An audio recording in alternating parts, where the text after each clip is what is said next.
Hi friends, ಇವತ್ತಿನ ಅದ್ಭುತ ವಿಡಿಯೋಗೆ ನಿಮ್ಮೆಲ್ಲರಿಗೂ ಆತ್ಮೀಯ ಸ್ವಾಗತ. ಫ್ರೆಂಡ್ಸ್, ರಾಜೇಶ್ ಎಂಬ ಯುವಕನು ತನ್ನ ಹಳ್ಳಿಯಿಂದ ಗೌರ್ಮೆಂಟ್ ಪಡಿತರ ರೇಷನ್ ತರಲು ಮತ್ತೊಂದು ಹಳ್ಳಿಗೆ ಹೋಗುತ್ತಾನೆ. ರಾಜೇಶ್ ಪಡಿತರ ವಿತರಣಾ ಕೇಂದ್ರಕ್ಕೆ ತಲುಪುವಷ್ಟರಲ್ಲಿ ಅಲ್ಲಿ ಒಬ್ಬಿಬ್ಬರು ಮಾತ್ರ ಉಳಿದಿರುತ್ತಾರೆ. ರೇಷನ್ ವಿತರಿಸುತ್ತಿದ್ದ ಮಹಿಳೆಯೊಬ್ಬರು ಜನರ ಕಾರ್ಡ್ಗಳನ್ನು ಪರಿಶೀಲಿಸಿ ರೇಷನ್ ಅನ್ನು ನೀಡುತ್ತಿರುತ್ತಾರೆ. ಆಕೆಗೆ ಸಹಾಯ ಮಾಡಲು ಇನ್ನೂ ಕೆಲವು ಮಹಿಳೆಯರು ಅಲ್ಲಿರುತ್ತಾರೆ. ರಾಜೇಶ್ ತನ್ನ ಕಾರ್ಡ್ ತೋರಿಸಿ ಚೀಲದಲ್ಲಿ ಅಕ್ಕಿ ತುಂಬಿಸಿಕೊಂಡು ಹೋಗಲು ಮುಂದಾಗುತ್ತಾನೆ. ಆಗ ಆ ಮಹಿಳೆ, ಸ್ವಲ್ಪ ಇರು, ನಿನ್ನ ಕೆಲಸ ಇನ್ನು ಮುಗಿದಿಲ್ಲ ಎನ್ನುತ್ತಾಳೆ. ರಾಜೇಶ್ ಏನು ಮಾತನಾಡದೆ ಅಲ್ಲಿರುವವರೆಲ್ಲರೂ ಹೋಗುವವರೆಗೂ ಕಾಯುತ್ತಾನೆ.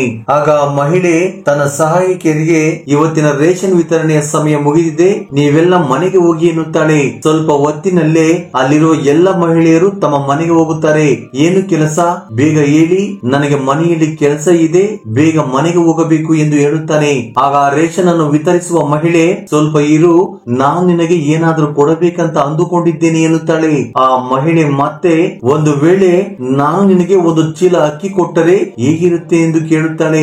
ಆಕೆಯ ಮಾತುಗಳನ್ನು ಕೇಳಿದ ರಾಜೇಶ್, ನೀವು ಚೆನ್ನಾಗಿ ಜೋಕ್ ಮಾಡುತ್ತೀರಾ, ಒಂದು ಚೀಲ ಅಕ್ಕಿಯನ್ನು ಉಚಿತವಾಗಿ ಹೇಗೆ ಕೊಡುತ್ತೀರಾ ಎಂದು ಆ ಮಹಿಳೆಯನ್ನ ಕೇಳುತ್ತಾನೆ. ಆಗ ಆ ಮಹಿಳೆ, ನಾನು ಜೋಕ್ ಮಾಡುತ್ತಿಲ್ಲ, ನನಗೊಂದು ಸಣ್ಣ ಆಸೆ ಇದೆ, ಅದನ್ನು ಪೂರೈಸಿದರೆ ಒಂದು ಚೀಲ ಅಲ್ಲ ಅದಕ್ಕಿಂತ ಹೆಚ್ಚಿಗೆ ಕೊಡುತ್ತೇನೆ ಎನ್ನುತ್ತಾಳೆ. ರಾಜೇಶ್ ಬಡ ಕುಟುಂಬಕ್ಕೆ ಸೇರಿದವನಾಗಿದ್ದರಿಂದ ಅವನಿಗೆ ಅಕ್ಕಿ ತುಂಬಾ ಅವಶ್ಯಕತೆ ಇರುತ್ತದೆ. ಆದ್ದರಿಂದ ರಾಜೇಶ್, ಸರಿ, ನೀವು ಹೇಳಿದ್ದನ್ನು ಮಾಡಲು ನಾನು ಸಿದ್ಧ ಎಂದು ಹೇಳುತ್ತಾನೆ. ತಕ್ಷಣವೇ ಆ ಮಹಿಳೆ ರಾಜೇಶ್ ನನ್ನು ತನ್ನ ಕೋಣೆಯೊಳಗೆ ಕರೆದುಕೊಂಡು ಹೋಗುತ್ತಾಳೆ. ರಾಜೇಶ್ ಏನಾದರೂ ಮಾತನಾಡುವ ಮೊದಲೇ ಆ ಮಹಿಳೆ ಅವನನ್ನು ಮಂಚದ ಮೇಲೆ ಕೂರಿಸುತ್ತಾಳೆ. ಆಗ ಆಕೆಯು ಸಹ ಪಕ್ಕದಲ್ಲೇ ಕೂರುತ್ತಾಳೆ. ನೀನು ಇಲ್ಲಿಯವರೆಗೆ ಎಷ್ಟು ಜನರನ್ನು ಸಂತೋಷ ಪಡಿಸಿದ್ದೀಯಾ ಎಂದು ಆ ಮಹಿಳೆ ರಾಜೇಶ್ ನನ್ನ ಕೇಳುತ್ತಾಳೆ. ನನಗೆ ಸರಿಯಾಗಿ ನೆನಪಿಲ್ಲ ಎಂದು ರಾಜೇಶ್ ಉತ್ತರಿಸುತ್ತಾನೆ. ಆಗ ರಾಜೇಶ್ ಮತ್ತೆ, ಒಂದು ವೇಳೆ ನಾನು ನಿಮ್ಮನ್ನು ಸಂತೋಷ ಪಡಿಸಿದರೆ ನನಗೆ 2 ಚೀಲ ಅಕ್ಕಿ ಬೇಕು ಎನ್ನುತ್ತಾನೆ. ಆಗ ಆ ಮಹಿಳೆ ನಗುತ್ತಾ, ಅಯ್ಯೋ, ನೀನು ಇಷ್ಟು ಸಣ್ಣ ವಿಷಯದ ಬಗ್ಗೆ ಏಕೆ ಯೋಚಿಸುತ್ತಿದ್ದೀಯಾ, ಮೊದಲು ನನ್ನನ್ನು ಸಂತೋಷ ಪಡಿಸು, ಆಮೇಲೆ ನಿನಗೆ ಎಷ್ಟು ಅಕ್ಕಿ ಬೇಕೋ ಅಷ್ಟು ತೆಗೆದುಕೊಳ್ಳಬಹುದು ಎನ್ನುತ್ತಾಳೆ. ಸ್ವಲ್ಪ ಹೊತ್ತಿನಲ್ಲಿ ಇಬ್ಬರು ದೈಹಿಕ ಸಂಬಂಧ ಹೊಂದುತ್ತಾರೆ. ಅದಾದ ನಂತರ ಇಬ್ಬರು ಮಂಚದ ಮೇಲೆ ಕೂರುತ್ತಾರೆ. ಆಗ ಆ ಮಹಿಳೆ, ನೀನು ತುಂಬಾ ಒಳ್ಳೆಯವನು, ನನಗೆ ಮಾನಸಿಕ ಸಂತೃಪ್ತಿ ನೀಡಿದ್ದೀಯಾ, ನಿನ್ನಂತವನನ್ನು ಹುಡುಕಿದರೆ ಎಲ್ಲಿಯೂ ಸಿಗಲ್ಲ, ನೀನು ನನಗೆ ಮಾಡಿದ ಸೇವೆಗೆ ನಾನು ತುಂಬಾ ಸಂತೋಷವಾಗಿದ್ದೇನೆ ಎನ್ನುತ್ತಾಳೆ. ಆಗ ರಾಜೇಶ್, ನನಗೆ ಎಷ್ಟು ಚೀಲ ಅಕ್ಕಿ ಸಿಗುತ್ತೆ ಎಂದು ಕೇಳುತ್ತಾನೆ. ಆಗ ಆ ಮಹಿಳೆ, ನೀನು ನನ್ನನ್ನು ಸಂತೋಷವಾಗಿ ಇಟ್ಟರೆ ನಾನು ನಿನಗೆ ಪ್ರತಿದಿನ ಒಂದು ಚೀಲ ಅಕ್ಕಿ ಕೊಡುತ್ತೇನೆ ಎಂದು ಹೇಳುತ್ತಾಳೆ. ಸರಿ, ನೀವು ಯಾವಾಗ ಕರೆದರೂ ನಾನು ಬರುತ್ತೇನೆ ಎಂದು ರಾಜೇಶ್ ಹೇಳುತ್ತಾನೆ. ಸ್ವಲ್ಪ ಹೊತ್ತು ಮಾತನಾಡಿದ ನಂತರ ರಾಜೇಶ್ ಆ ಮಹಿಳೆಯ ಮನೆಯಿಂದ ತನ್ನ ಮನೆಗೆ ಹೋಗುತ್ತಾನೆ. ರಾಜೇಶ್ ಮನೆಯಿಂದ ಹೊರಗೆ ಹೋಗುತ್ತಿರುವಾಗ ಆ ಮಹಿಳೆಯ ಮಗಳು ಶಾಲೆಯಿಂದ ಮನೆಗೆ ಬರುತ್ತಾಳೆ. ಆಗ ಆಕೆ ತನ್ನ ತಾಯಿಯನ್ನು, ಅಮ್ಮ, ಈಗ ತಾನೇ ಇಲ್ಲಿಂದ ಹೋಗಿದ್ದು ಯಾರು ಎಂದು ಕೇಳುತ್ತಾಳೆ. ಆಗ ಅವನ ತಾಯಿ, ಅವನು ರೇಷನ್ ತೆಗೆದುಕೊಳ್ಳಲು ಬಂದಿದ್ದ, ರೇಷನ್ ತೆಗೆದುಕೊಂಡು ಹೋಗುತ್ತಿದ್ದಾನೆ ಎಂದು ಆ ಮಹಿಳೆ ಹೇಳುತ್ತಾಳೆ. ಆಗ ಆಕೆಯ ಮಗಳು ಹೆಚ್ಚಾಗಿ ಏನು ಕೇಳದೆ ಮನೆಯೊಳಗೆ ಹೋಗುತ್ತಾಳೆ. ರಾಜೇಶ್ ಮನೆಗೆ ತಲುಪಿದಾಗ ಹೊರಗೆ ಜಗುಲಿಯ ಮೇಲೆ ಕುಳಿತಿದ್ದ ಅವನ ತಾಯಿ, ನಿನಗೆ ಈ 2 ಚೀಲ ಅಕ್ಕಿ ಯಾರು ಕೊಟ್ಟರು ಎಂದು ಕೇಳುತ್ತಾಳೆ. ಅಯ್ಯೋ, ಆ ವಿಷಯಗಳನ್ನ ಬಿಟ್ಟು ಬಿಡು, ನೋಡು, ನಾನು ಈ 2 ಚೀಲ ಅಕ್ಕಿ ತಂದಿದ್ದೇನೆ, ಕೆಲವು ತಿಂಗಳುಗಳು ಆರಾಮಾಗಿ ಕಳೆದು ಹೋಗುತ್ತೆ ಎಂದು ರಾಜೇಶ್ ತನ್ನ ತಾಯಿಯೊಂದಿಗೆ ಹೇಳುತ್ತಾನೆ. ರಾಜೇಶ್ ತಾಯಿ ಕೂಡ ಹೆಚ್ಚಾಗಿ ಏನು ಮಾತನಾಡದೆ ಸಂತೋಷದಿಂದ ತನ್ನ ಮಗ ರಾಜೇಶ್ ನನ್ನು ಅಪ್ಪಿಕೊಳ್ಳುತ್ತಾಳೆ. ಆ ನಂತರ ರಾತ್ರಿ ಆಗುತ್ತದೆ. ಇಬ್ಬರು ರಾತ್ರಿ ಊಟ ಮಾಡಿ ಮಲಗುತ್ತಾರೆ. ಬೆಳಿಗ್ಗೆ ರಾಜೇಶ್ ತನ್ನ ಹೊಲಕ್ಕೆ ಕೆಲಸ ಮಾಡಲು ಹೋಗುತ್ತಾನೆ.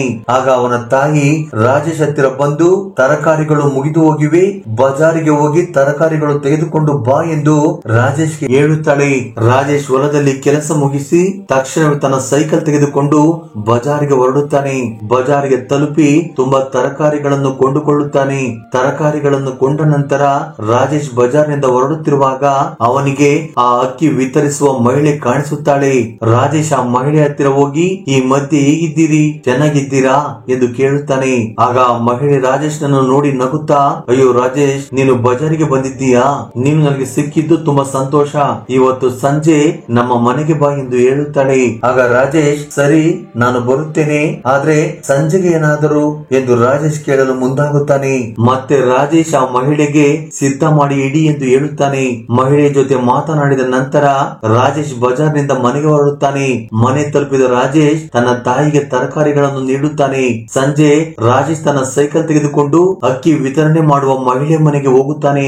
ರಾಜೇಶ್ ಬರುವಷ್ಟರಲ್ಲಿ ಆ ಮಹಿಳೆ 2 ಬಿಯರ್ ಬಾಟಲಿಗಳನ್ನು ಸಿದ್ಧಪಡಿಸಿ ಟೇಬಲ್ ಮೇಲೆ ಇಟ್ಟಿರುತ್ತಾಳೆ.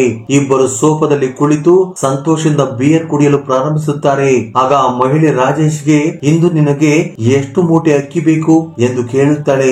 ಆಗ ರಾಜೇಶ್ ನಗುತ್ತಾ ನೀನು ಎಷ್ಟು ಕೊಡಲು ಬಯಸುತ್ತೀಯೋ ಅಷ್ಟನ್ನು ತೆಗೆದುಕೊಂಡು ನಾನು ಇಲ್ಲಿಂದ ಹೋಗುತ್ತೇನೆ ಎಂದು ಹೇಳುತ್ತಾನೆ. ರಾಜೇಶ್ ಮತ್ತೆ ಮಾತನಾಡುತ್ತಾ ಒಂದು ವೇಳೆ ನಿಮ್ಮ ಗಂಡನಿಗೆ ನಾನು ನಿಮ್ಮೊಂದಿಗೆ ಬಿಯರ್ ಕುಡಿಯಲು ಬಂದಿದ್ದೇನೆ ಎಂದು ಗೊತ್ತಾದರೆ ಅವರು ಏನು ಹೇಳುವುದಿಲ್ಲವೇ ಎಂದು ಕೇಳುತ್ತಾನೆ. ಆಗ ಮಹಿಳೆ ನಗುತ್ತಾ ನನ್ನ ಗಂಡ ವರ್ಷಕ್ಕೆ ಒಮ್ಮೆ ಮಾತ್ರ ಮನೆಗೆ ಬರುತ್ತಾರೆ ಎಂದು ನಿನಗೆ ಗೊತ್ತಲ್ಲವೇ, ಹಾಗಿರುವಾಗ ಅವರಿಗೆ ಹೀಗೆ ತಿಳಿಯುತ್ತದೆ ಎಂದು ನಗುತ್ತಾ ಹೇಳುತ್ತಾಳೆ. ಇಬ್ಬರು ತಮ್ಮಲ್ಲೇ ತಾವು ಮಾತನಾಡಿಕೊಳ್ಳುತ್ತಾರೆ. ಅದೇ ಸಮಯದಲ್ಲಿ ಆ ಮಹಿಳೆಯ ಮಗಳು ಅಲ್ಲಿಗೆ ಬರುತ್ತಾಳೆ. ಆ ಮಹಿಳೆಯ ಮಗಳು ಅವರಿಬ್ಬರನ್ನು ನೋಡಿ ಅಕ್ಕಿ ತೆಗೆದುಕೊಳ್ಳಲು ಬಂದ ಆ ಯುವಕ ಇವನೇ ಅಲ್ಲವೇ ಇಂದು ನಿಮ್ಮೊಂದಿಗೆ ಸೇರಿ ಬಿಯರ್ ಕುಡಿಯುತ್ತಿದ್ದಾನೆ ಎಂದು ಹೇಳುತ್ತಾಳೆ. ಆಗ ರಾಜೇಶ್ ಆ ಮಹಿಳೆಯ ಮಗಳಿಗೆ ಅಯ್ಯೋ ಇಂದು ನನ್ನ ಹುಟ್ಟು ಹಬ್ಬ, ಅದಕ್ಕೆ ಇಲ್ಲಿಗೆ ಬಂದಿದ್ದೇನೆ, ಬಿಯರ್ ಬಾಟಲ್ ಗಳನ್ನು ಕೂಡ ನಾನೇ ತಂದಿದ್ದೇನೆ ಎಂದು ಸುಳ್ಳು ಹೇಳುತ್ತಾನೆ. ಹುಟ್ಟು ಹಬ್ಬವಾದರೆ ಕೇಕ್ ಎಲ್ಲಿದೆ ಎಂದು ಆ ಮಹಿಳೆಯ ಮಗಳು ಕೇಳುತ್ತಾಳೆ. ನಿಜವಾಗಿಯೂ ರಾಜೇಶ್ ಆ ಮಹಿಳೆಯ ಮಗಳಿಗೆ ಸುಳ್ಳು ಹೇಳುತ್ತಿದ್ದಾನೆ. ಆಗ ರಾಜೇಶ್ ಸರಿ ನಾನು ನಿನಗೆ ಒಂದು ವಿಶೇಷವಾದ ಕೇಕ್ ಕೊಡುತ್ತೇನೆ ಎಂದು ಹೇಳುತ್ತಾನೆ. ಆ ನಂತರ ಆ ಮಹಿಳೆಯ ಮಗಳು ಅಲ್ಲಿಂದ ತನ್ನ ಕೋಣೆಗೆ ಮಲಗಲು ಹೋಗುತ್ತಾಳೆ. ಸೋಫಾದಲ್ಲಿ ಆ ಮಹಿಳೆ ಮತ್ತು ರಾಜೇಶ್ ಮಾತ್ರ ಬಿಯರ್ ಕುಡಿಯುತ್ತಾ ಮಾತನಾಡಿಕೊಳ್ಳುತ್ತಾ ಇರುತ್ತಾರೆ. ಸ್ವಲ್ಪ ಸಮಯದ ನಂತರ ಆ ಮಹಿಳೆ ತುಂಬಾ ಸಂತೋಷದಿಂದ ರಾಜೇಶ್ಗೆ ನೀನು ನನ್ನನ್ನು ಎಷ್ಟು ಸಂತೋಷವಾಗಿ ಇಡುತ್ತೀಯೋ ಅಷ್ಟು ನನ್ನ ಗಂಡ ನನ್ನನ್ನು ಸಂತೋಷವಾಗಿ ಇಡುವುದಿಲ್ಲ ಎಂದು ಹೇಳುತ್ತಾಳೆ.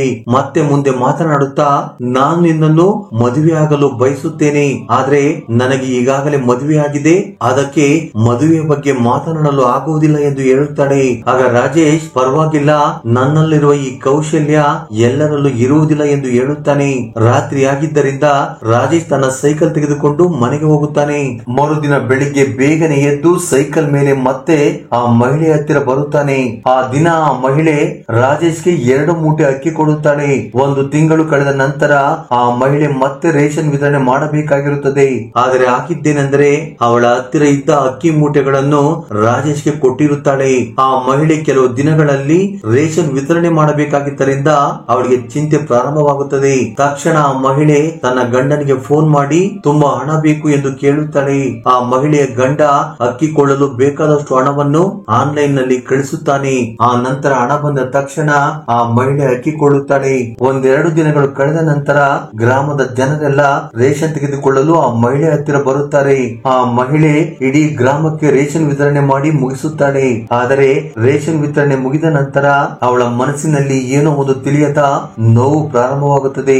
ಆ ದಿನ ರಾತ್ರಿ ಅವಳು ಒಬ್ಬಳೆ ಕುಳಿತು ಯೋಚಿಸುತ್ತಾಳೆ. ತನ್ನ ಸ್ವಾರ್ಥಕ್ಕಾಗಿ ಬಡವರಿಗೆ ಸಿಗಬೇಕಾದ ಸರ್ಕಾರಿ ಅಕ್ಕಿಯನ್ನು ದುರುಪಯೋಗ ಪಡಿಸಿಕೊಳ್ಳುವುದು ಮತ್ತು ಒಬ್ಬ ಯುವಕನನ್ನು ತನ್ನ ಅಗತ್ಯಗಳಿಗೆ ಬಳಸಿಕೊಳ್ಳುವುದು ಎಷ್ಟು ದೊಡ್ಡ ತಪ್ಪು ಎಂದು ಅವಳಿಗೆ ತಿಳಿಯುತ್ತದೆ. ತನ್ನ ಮಗಳು ತನ್ನನ್ನು ಅನುಮಾನದಿಂದ ನೋಡುತ್ತಿರುವ ವಿಷಯವೂ ಕೂಡ ಅವಳಿಗೆ ನೆನಪಿಗೆ ಬರುತ್ತದೆ. ತನ್ನ ಅನೈತಿಕ ಸಂಬಂಧದಿಂದ ತನ್ನ ಗೌರವ ಹೋಗುವುದಲ್ಲದೆ ತನ್ನ ಮಗಳಿಗೂ ಕೂಡ ಕೆಟ್ಟ ಮಾರ್ಗ ತೋರಿಸುತ್ತಿದ್ದೇನೆ ಎಂದು ಅವಳು ಹೆದರುತ್ತಾಳೆ. ಆ ನಂತರ ಮರುದಿನ ಬೆಳಿಗ್ಗೆ ರಾಜೇಶ್ ಮತ್ತೆ ಅಕ್ಕಿಗಾಗಿ ಬರುತ್ತಾನೆ. ಆದರೆ ಈ ಬಾರಿ ಆ ಮಹಿಳೆ ಹಿಂದಿನಂತೆ ನಗುತ್ತಾ ಮಾತನಾಡಿಸುವುದಿಲ್ಲ. ಅವಳ ಮುಖದ ಮೇಲೆ ಪಶ್ಚಾತ್ತಾಪ ಮತ್ತು ಗಂಭೀರತೆ ಕಾಣಿಸುತ್ತದೆ. ರಾಜೇಶ್ ನನ್ನು ನೋಡಿ ನನ್ನನ್ನು ಕ್ಷಮಿಸು ರಾಜೇಶ್ ಎಂದು ಗಂಭೀರ ಸ್ವರದಲ್ಲಿ ಹೇಳುತ್ತಾಳೆ. ಕಳೆದ 1 ತಿಂಗಳಿಂದ ನಾನು ಮಾಡಿದ್ದು ತುಂಬಾ ದೊಡ್ಡ ತಪ್ಪು. ಇವು ಸರ್ಕಾರಿ ಅಕ್ಕಿ ಬಡವರಿಗಾಗಿ ಇರುವುದು, ನಮ್ಮ ವೈಯಕ್ತಿಕ ಅಗತ್ಯಗಳಿಗಾಗಿ ಅವುಗಳನ್ನು ದುರುಪಯೋಗ ಪಡಿಸಿಕೊಳ್ಳುವುದು ಸರಿಯಲ್ಲ. ಇನ್ನು ಮುಂದೆ ನೀನು ಇಲ್ಲಿಗೆ ಬರಬೇಡ ಎಂದು ಹೇಳುತ್ತಾಳೆ. ಆ ಮಹಿಳೆಯ ನಿರ್ಧಾರವನ್ನು ಕೇಳಿ ರಾಜೇಶ್ ನಿರಾಶೆಯಿಂದ ತಲೆ ತಗ್ಗಿಸಿಕೊಂಡು ಅಲ್ಲಿಂದ ಹೊರಟು ಹೋಗುತ್ತಾನೆ.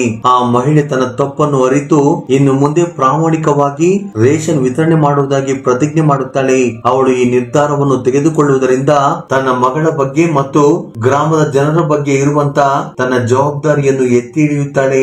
ಫ್ರೆಂಡ್ಸ್, ಈ ವಿಡಿಯೋ ಬಗ್ಗೆ ನಿಮ್ಮ ಅಭಿಪ್ರಾಯ ಅನಿಸಿಕೆಗಳನ್ನು ಕಾಮೆಂಟ್ ಬಾಕ್ಸ್ ಅಲ್ಲಿ ಕಮೆಂಟ್ ಮಾಡಿ. ಹಾಗೆ ಈ ವಿಡಿಯೋ ನಿಮ್ಗೆ ಇಷ್ಟವಾಗಿದ್ದರೆ ದಯವಿಟ್ಟು ಲೈಕ್ ನೀಡುವುದನ್ನು ಮರೆಯಬೇಡಿ. Thank you for watching.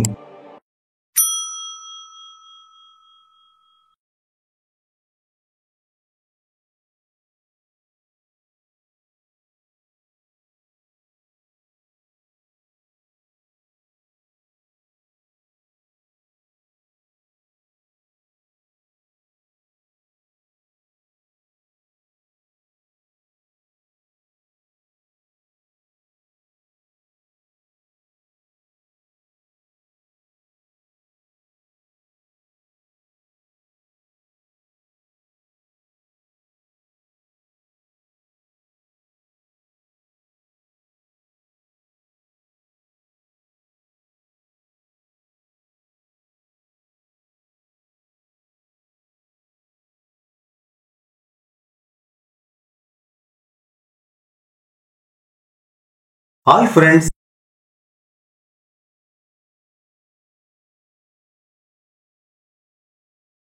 ಜವಾಬ್ದಾರಿಯನ್ನು ಎತ್ತಿ ಹಿಡಿಯುತ್ತಾಳೆ. ಫ್ರೆಂಡ್ಸ್, ಈ ವಿಡಿಯೋ ಬಗ್ಗೆ ನಿಮ್ಮ ಅಭಿಪ್ರಾಯ ಅನಿಸಿಕೆಗಳನ್ನು ಕಾಮೆಂಟ್ ಬಾಕ್ಸ್ ಅಲ್ಲಿ